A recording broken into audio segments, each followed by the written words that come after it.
કરીએ તો વરસાદના વિરામ બાદ ખાડી પૂરના પાણી ઓસર્યા છે। પાણી ઓસર્યા બાદ સોસાયટીઓમાં ગંદકીના ઠર જામ્યા છે। રોગચાળો ફાટી નીકળવાનો સ્થાનિકોને ભય સતાવી રહ્યો છે। સોસાયટીઓમાં સાફ સફાઈ કરવા લોકોએ માંગ કરી છે। દર વર્ષે ખાડી પૂરને લીધે લોકોને મુશ્કેલી વેઠવાનો વારો આવે છે। લોકોમાં પાલિકા સામે ભારોભાર રોષ જોવા મળી રહ્યો છે।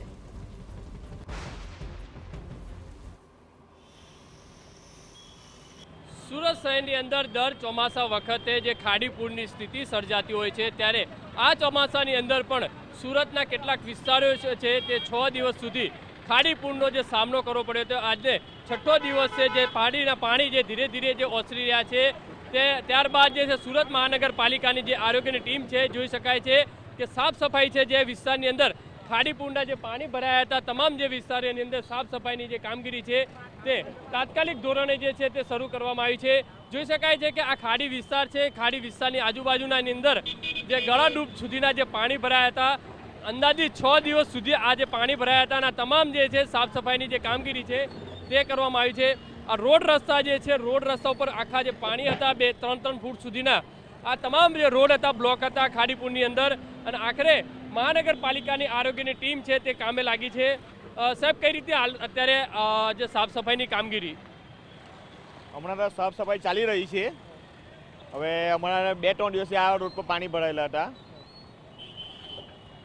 જે રીતે જોઈ શકાય તે પ્રમાણે તમામ જે કર્મચારીઓ છે તે કામે લાગી ગયા છે અને એક પછી એક સાફ સફાઈ છે તે કરવામાં આવી રહી છે।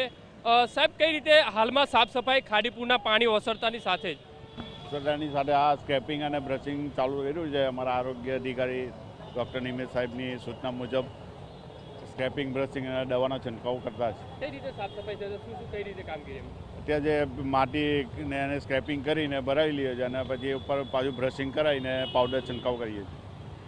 કઈ રીતે લાગે છે કેટલા વિસ્તારોની અંદર પાણી ઓસર્યા છે અને ત્યાં કામગીરી ચાલી રહી છે? હજુ લગભગ 50% જેવું પાણી છે અને 50% ઓસરી ગયા। જ્યાં બધું પાણી નીકળી ગયું ત્યાં કામગીરી ચાલુ થઈ ગયેલી છે। જે રીતે જોઈ શકાય છે કે આ રોડ ઉપર જે કમર સુધીના જે પાણી ભરાયા હતા ખાડી પાણીના અને જે રીતે ખાડીના પાણી ઓસરતાની સાથે જ મહાનગરપાલિકાની આરોગ્યની ટીમ છે તે કામે લાગી છે। કારણ કે રોગચાળાની સ્થિતિ છે તે વકરે નહીં તે માટેનો જે પ્રયાસ છે તે કરવામાં આવી રહ્યો છે પણ હજુ પણ કેટલીક જગ્યાએ ગંદકી છે તે જોવા મળી રહી છે। કેમેરામેન સંજય ચંડલ સાથે બલદેવ સુથાર TV9 સુરત। તો સોસાયટીઓમાં ગંદકીના થર જામી ગયા છે। જે જળબંબાકારની સ્થિતિ સર્જાઈ હતી અને તે બાદ ગંદકી ફેલાઈ ગઈ છે જેને સાફ કરવાની તજવીજ હાલ હાથ ધરવામાં આવી છે પરંતુ સ્થાનિકોમાં ભારોભાર રોષ જોવા મળી રહ્યો છે। એક તરફ રોગચાળો ફાટી નીકળવાનો ભય સ્થાનિકોને સર્જાઈ રહ્યો છે બીજી તરફ સુરતમાં સિઝનલ ફ્લૂના કેસ પણ વધી રહ્યા છે। બીજી તરફ વિરામ બાદ હવે ખાડીપૂરના પાણી તો ઓસર્યા છે પરંતુ પારાવાર ગંદકીના દ્રશ્યો સામે આવી રહ્યા છે।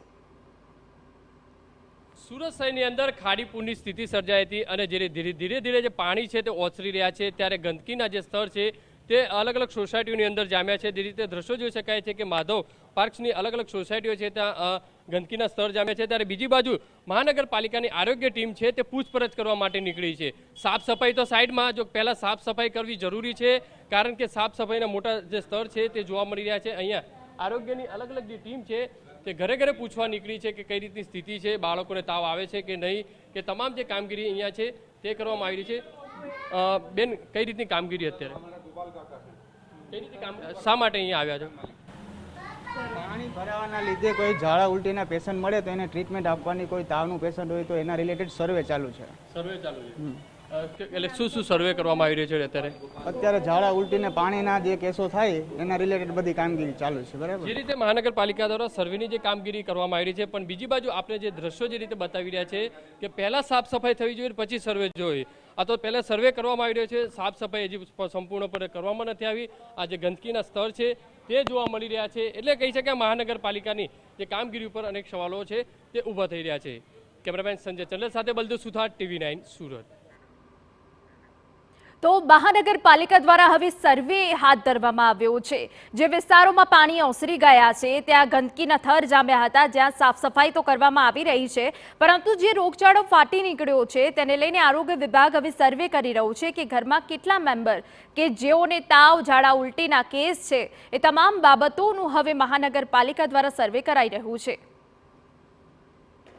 સુરત શહેરની અંદર ખાડીપૂરની સ્થિતિ છે દર વર્ષે જોવા મળતી હોય છે તે આ વર્ષે પણ ખાડીપૂરની સ્થિતિ હતી તે કેટલાક વિસ્તારની અંદર જોવા મળી હતી અને જે રીતે ખાડીપૂરના જે પાણી જેમ જેમ ઓસર્યા છે ત્યાં ગંદકીના જે સ્તર છે તે વધી રહ્યા છે જોઈ શકાય છે કે સુરત શહેરના અલગ અલગ વિસ્તારોની અંદર સોસાયટીઓની અંદર ગંદકીના જે સ્તર છે તે જોવા મળી રહ્યા છે લોકોનો ઘર વકરીનો જે સામાન છે તે પણ બગડ્યો છે શું કહેશો કેટલા દિવસ બેન પાણીમાં રહેવું પડ્યું કેવી ગંદકી છે અત્યારે 3-4 દિવસથી અમે પાણીમાં છે અમે બીજે ગયા પણ ઘરમાં તો કેટલું બધું નુકસાન થયું છે ગંદકી કેવી છે અત્યારે હવે પાણી ગંદકી તો છે જ ને જો હવે તમે જોવડા અહીંયા બતાવો ને આમાં શું કેવું છે તમારું શું સાફ સફાઈ થવી જોઈએ કે સાફ સફાઈ તો થવી જ જોઈએ ને તો પછી હું કરવા રિપોર્ટ કરવા આવ્યા અહીંયા રોગચાળાની સ્થિતિ શું કહે છે સાફ સફાઈ નહીં થાય તો નહીં થાય તો રોગ જ થાય ને અંદર કેટલા જીવડા આવે ગટરમાંથી કેટલા ઘરમાંથી જોયા હોય તો ખબર પડે ને જે રીતે જોઈ શકાય છે કે આ લોકોના ઘર વકરીનો જે સામાન છે તે પણ જે છે પીલળી ગયો છે લોકોને ભારે મુશ્કેલીનો જે સામનો છે તે કરવો પડી રહ્યો છે લોકો છે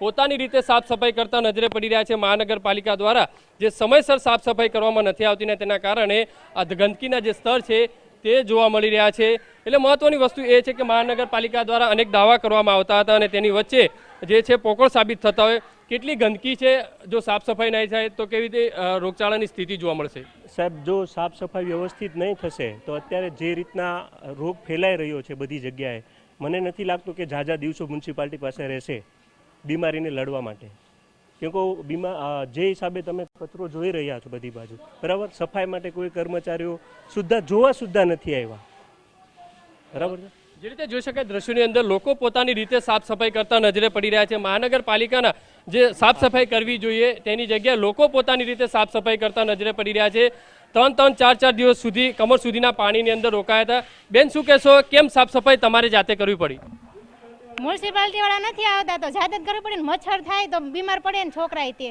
એટલે જે રીતે જોઈ શકાય તે પ્રમાણે લોકો છે પોતાની રીતે જે સાફ સફાઈ કરતા નજરે પડી રહ્યા છે અને આ રીતની સ્થિતિ છે તે જોવા મળી રહી છે આવનારા દિવસોની અંદર જો સમયસર સાફ સફાઈ નહીં થાય તો આ વિસ્તારોની અંદર જે ખાડીપુર વિસ્તાર છે તેના વિસ્તારોની અંદર રોગચાળાની સ્થિતિ વકરે તો પણ નવાય નહીં કેમેરામેન સંજય ચંડેલ સાથે બલદેવ સુથાર TV9 સુરત